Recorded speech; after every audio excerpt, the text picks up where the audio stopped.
There is a dangerous misconception in the world today, one that has softened the backbone of strong men and silenced voices that should be roaring like lions.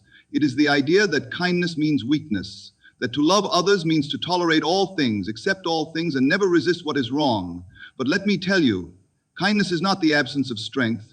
True kindness is not found in the coward who refuses to speak, nor in the weak man who bends under pressure. Kindness does not mean surrendering to the demands of a world that has lost its way. The problem is that we have been taught that to be good, we must always say yes, always be agreeable, always avoid offense. But the truth is, kindness without conviction is nothing but cowardice wrapped in good intentions. And when kindness is mistaken for weakness, the strong become silent and the wicked grow bold. The moment we refuse to stand for what is right, out of fear of being unkind, we have already lost the battle. True kindness is not about making people feel good in the moment. It is about doing what is right, even when it is hard. But today, kindness has been twisted into something it was never meant to be. People believe that being kind means avoiding conflict at all costs, never disagreeing, never upsetting anyone. They think kindness is simply smiling, nodding, and agreeing with whatever the world says, even when their conscience screams that it is wrong. But this is not kindness. This is cowardice wrapped in politeness. A kind man is not one who avoids the truth to keep the peace. He is one who speaks the truth in love, regardless of the consequences.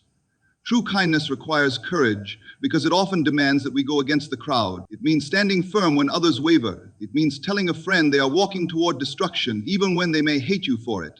It means holding to principles when the world mocks you for not bowing to its ever-changing standards. A coward, on the other hand, is not truly kind. He is simply afraid of rejection, afraid of confrontation, afraid of losing favor with others.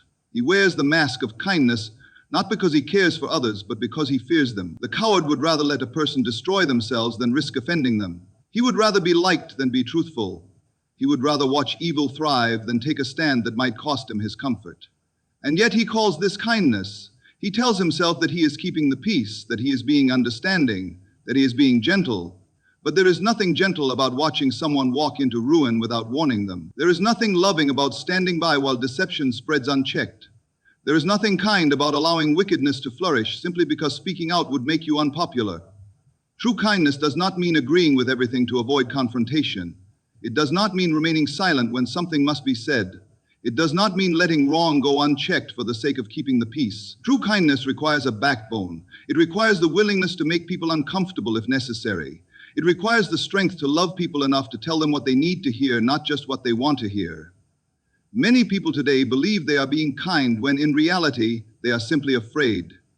They avoid conflict not because they love others, but because they love themselves too much to risk discomfort. They refuse to stand up for the truth, not because they are kind, but because they fear rejection. But that is not kindness. That is self-preservation disguised as virtue. Compromise is a slow poison. It does not destroy in a single moment, but erodes little by little until what was once firm and unshakable is reduced to nothing. It begins in the smallest of ways, a small concession here, an ignored conviction there. At first, it seems harmless. It feels reasonable. It is justified as being kind, as being understanding, as being open-minded. But every compromise made against what is right is a step toward corruption. It always starts with the belief that a small deviation will not matter.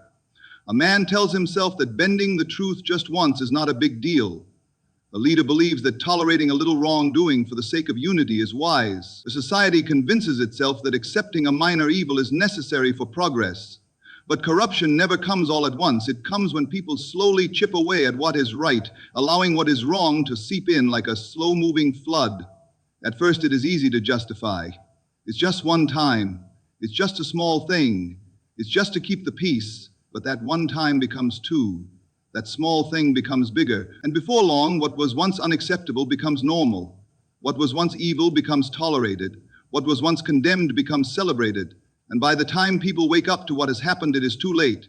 The foundation has already crumbled beneath them. The problem with compromise is that it always demands more. It never stops at one concession. It does not stay contained. It grows, it spreads, it consumes. What begins as a single step away from truth becomes a road that leads far from it. And the farther one goes down that road, the harder it is to turn back.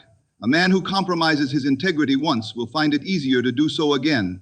A community that overlooks a small injustice will soon be unable to stand against greater ones. A generation that tolerates corruption in its leaders will one day find itself ruled by the very evil it once feared. Compromise often wears the disguise of wisdom. It presents itself as practical, as necessary, as the best way forward.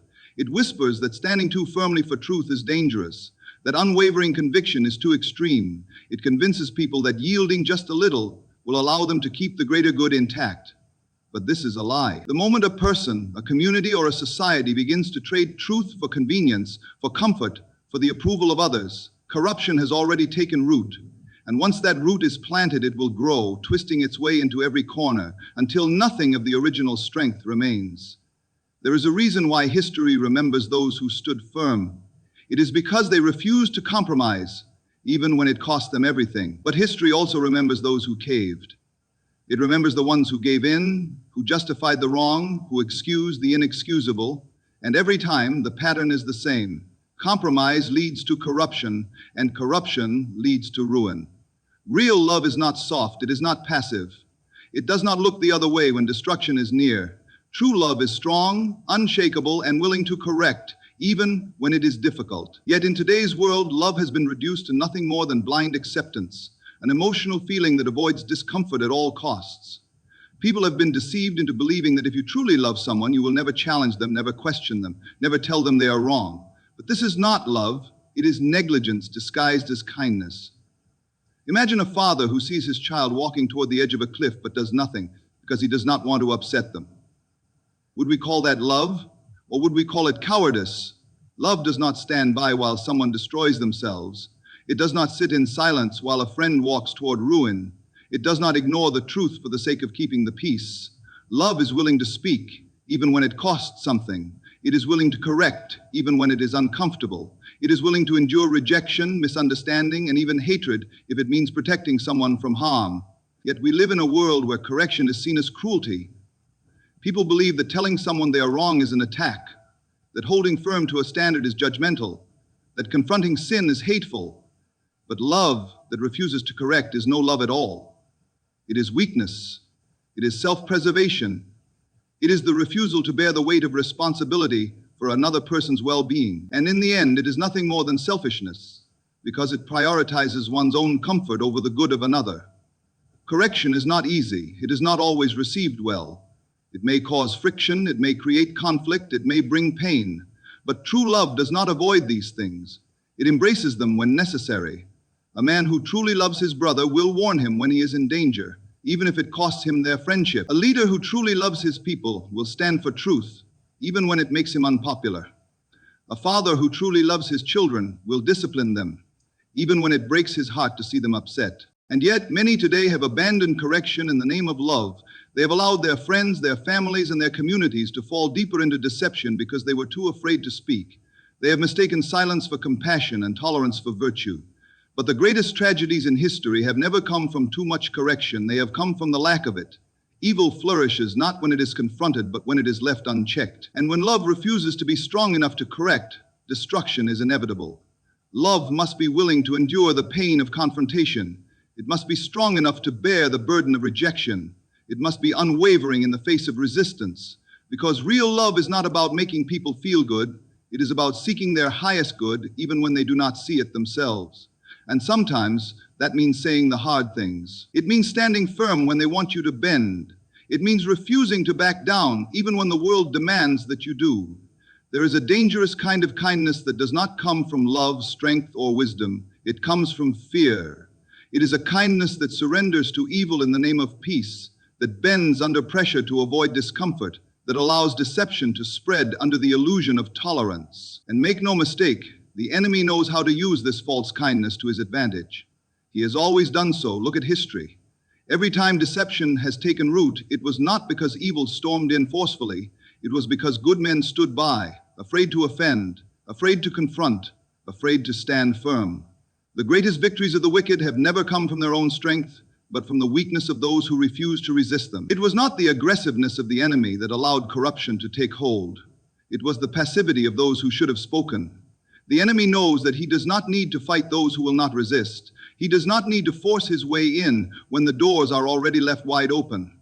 All he has to do is convince people that being kind means never opposing, never drawing lines, never taking a stand. He twists goodness into passivity and convinces people that the highest virtue is to never make anyone uncomfortable.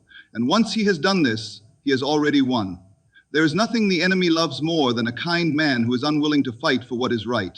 He does not fear the one who speaks of love but refuses to act on it. He is not threatened by the one who believes in truth but is too afraid to defend it. The enemy's greatest weapon is not violence or chaos. It is the deception that convinces people to remain silent in the face of both. He does not need to destroy the righteous if he can simply make them ineffective. False kindness is what keeps people from standing up when they see injustice. It is what allows lies to go unchallenged. It is what enables the wicked to gain power while the good do nothing. The enemy knows this well, which is why he is constantly whispering, "Don't say anything. You don't want to be unkind. You don't want to cause a scene. You don't want to offend." And people listen. They remain silent. They allow the darkness to spread, not because they agree with it, but because they are too afraid of appearing unkind to oppose it. But false kindness is not love. It is not righteousness. It is not wisdom. It is a tool of the enemy, used to keep good men weak, to make them hesitant when they should be bold, to make them passive when they should be warriors. The enemy does not need to use force against a man who has already surrendered in his heart. He does not need to silence a voice that has already chosen to remain quiet. He does not need to defeat the strong if he can simply convince them that strength itself is unkind. The enemy's strategy has never changed, because it does not need to. It works just as well today as it did in the past. He does not attack with open hostility. He manipulates with subtlety. He does not come roaring like a lion. He comes whispering like a friend. And his greatest lie is that kindness means never standing in opposition, that love means never speaking a hard truth, that peace is more important than righteousness. And those who believe this lie will find themselves watching as everything they value is taken away, not by force, but by their own refusal to fight. Kindness without strength is weakness. Strength without kindness is cruelty. But together they form the foundation of true character. In a world that often pits them against each other, it is easy to think that one must choose between being strong or being kind. But this is a false choice. Strength and kindness were never meant to be separate. When they walk together, they become a force that cannot be manipulated, cannot be broken, and cannot be ignored. Too often, people misunderstand kindness. They believe it is about being agreeable, avoiding conflict, and keeping the peace at all costs. But kindness that fears confrontation is not kindness at all. It is a lack of courage. It is the kind of kindness that allows injustice to grow unchecked, that lets the wicked take advantage of the weak, that silences truth in the name of keeping everyone happy. And the world praises this false kindness, calling it virtue, calling it wisdom, calling it love. But what kind of love is too afraid to defend what is right? What kind of kindness refuses to stand up for the oppressed? What kind of goodness allows evil to flourish simply because it does not want to offend? On the other hand, strength without kindness is equally dangerous. There are those who pride themselves on being strong, on never bending, on never being moved. They see kindness as a weakness, as something to be discarded, as something only for those too soft to handle the harshness of life. But strength without kindness is nothing more than brute force. It is power without restraint. It is leadership without compassion. It is a voice that shouts but never listens, a fist that strikes but never heals, a presence that demands respect but never earns it. A truly strong person does not see kindness as weakness. He sees it as discipline, as wisdom, as the ability to control power rather than be consumed by it. He does not use his strength to dominate, but to protect. He does not use his power to destroy, but to build. He does not see kindness as something beneath him, but as something that gives his strength purpose. And a truly kind person does not see strength as a threat. He sees it as the backbone that gives kindness its meaning. Without strength, kindness is just empty words, just good intentions with no ability to act. But when kindness is backed by strength, it becomes unstoppable. History remembers the men who combined these two virtues, the ones who refused to compromise truth but never abandoned love, the ones who stood firm against opposition but never became hardened by it, the ones who fought for justice, not out of hatred, but out of a deep and unwavering love for what is good. These are the people who changed the world. These are the people who left behind legacies that could not be erased. These are the people who understood that kindness without strength is useless, and strength without kindness is dangerous. The world does not need more weak kindness, nor does it need more merciless strength. It needs men and women who will stand with both, who will fight with compassion and love with conviction, who will hold the line without becoming bitter, and who will extend grace without abandoning truth. Strength and kindness were never meant to be at war. They were meant to walk side by side, shaping those who carry them into the kind of people who cannot be shaken. The world does not need more passive kindness, nor does it need more reckless strength. It needs men and women who understand that true kindness is not weakness, and true strength is not cruelty. It needs people who are willing to stand for what is right, even when it costs them. People who are not afraid to correct, not afraid to confront, not afraid to speak the truth, even when the world calls them unkind for doing so. Evil does not thrive because it is strong. It thrives because good people are too afraid to resist it. Lies do not spread because they are convincing. They spread because those who know the truth refuse to speak up. The enemy does not win by force. He wins by deception, by convincing people that silence is love, that tolerance is virtue, that compromise is wisdom. And when people believe this lie, they surrender before the battle even begins. But kindness that stands firm is not weak. Strength that is guided by love is not oppressive. The two must walk together, for kindness without strength is powerless, and strength without kindness is destructive. To be truly kind, one must be willing to fight for what is right. To be truly strong, one must be willing to love even when it is difficult. So choose this day what kind of person you will be. Will you be the one who remains silent when truth must be spoken? The one who bends under pressure, mistaking cowardice for kindness? Or will you be the one who stands, the one who speaks, the one who refuses to compromise? Because you understand that real kindness is not about pleasing men, but about honoring what is right,